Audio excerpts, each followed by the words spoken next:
आगे बढ़ते हुए अगली बड़ी खबर मिल रही है वो ये कि बीजेपी सांसद रवि किशन के करीबी को धमकी मिली है।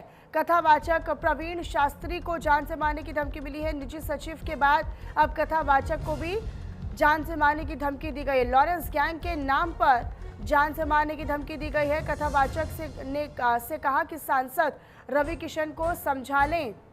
ये धमकी जो है वो अब सचिव के बाद करीबी कथावाचक को दी गई है। मामला पुलिस तक पहुंचा हुआ है। पुलिस मामला दर्ज कर जांच पड़ताल में जुट गई है।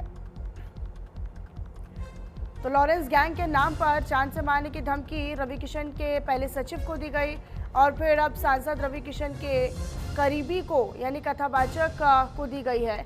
तो निजी सचिव के बाद अब कथावाचक को जान से मारने की धमकी दी गई है और कॉल पर ही सीधे तौर पर कह दिया गया है कि सांसद रवि किशन को समझा लें।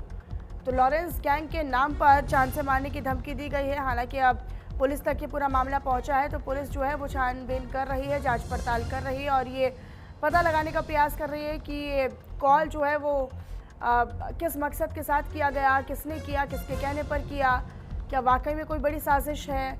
लॉरेंस गैंग का नाम लिया जा रहा है और फिर जान से मारने की धमकी सांसद गोरखपुर से सांसद रवि किशन को दी गई है। तो निजी सचिव के बाद अब करीबी हैं कथावाचक, उनको धमकी मिली है।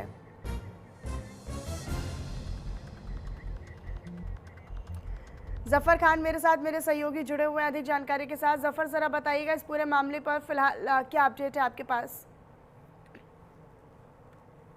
20 अक्टूबर को गोरखपुर के सांसद रवि किशन को जान से मारने की धमकी मिली थी। हालांकि पुलिस ने कार्रवाई की और उस आरोपी को पंजाब से गिरफ्तार कर लिया। उसके बाद फिर एक बार जो है धमकी का सिलसिला शुरू हो गया और इस बार धमकी जो है लॉरेंस बिश्नोई गैंग के सदस्य जो है खुद को बता रहा है, जिसने बिहार से कॉल की और गोरखपुर के कथावाचक हैं उनको जो है प्रवीण जी को उनको धमकी देता है और साथ ही साथ वो व्हाट्सएप पे उनको फोटो भेजता है, जिसमें फोटो में क्रॉस में रवि किशन की फोटो होती है और सहजनवा के विधायक हैं उनकी फोटो क्रॉस रहती है और जो व्यक्ति हैं कथावाचक उनकी भी फोटो पर क्रॉस निशान होता है और धमकी देता है कि इस बार योगी और मोदी सब चले जाएंगे, सांसद रवि किशन को समझा दो।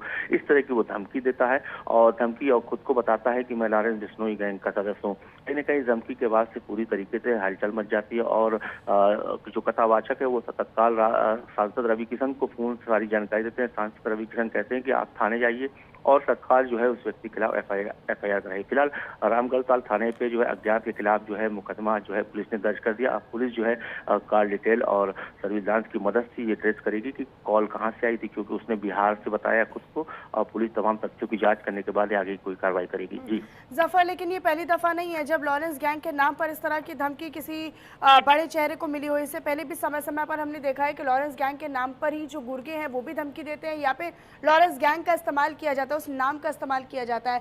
फिलहाल यहाँ पर क्या संभावनाएं हैं? फिलहाल पुलिस की पूछताछ में या पुलिस जांच में क्या सामने आया है? क्या वाकई में लॉरेंस गैंग से जुड़ा हुआ कोई शख्स ये हो सकता है या फिर शरारत के मकसद के साथ या फिर अपना दहशत बनाने के मकसद के साथ ये धमकी दी गई हो?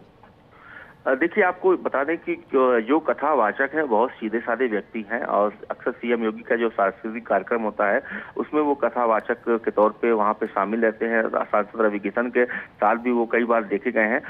जिस तरीके से ये धमकी दी गई है, लॉरेंस बिश्नोई गैंग का नाम बताया गया है और बिहार से उसने बताया है कि मैं बिहार से कॉल कर रहा हूँ, लगातार वो धमकी दिया जा रहा है। पहले उसने व्हाट्सएप कॉल किया, फिर व्हाट्सएप पे मैसेज किया, फिर फोटोज भेजी।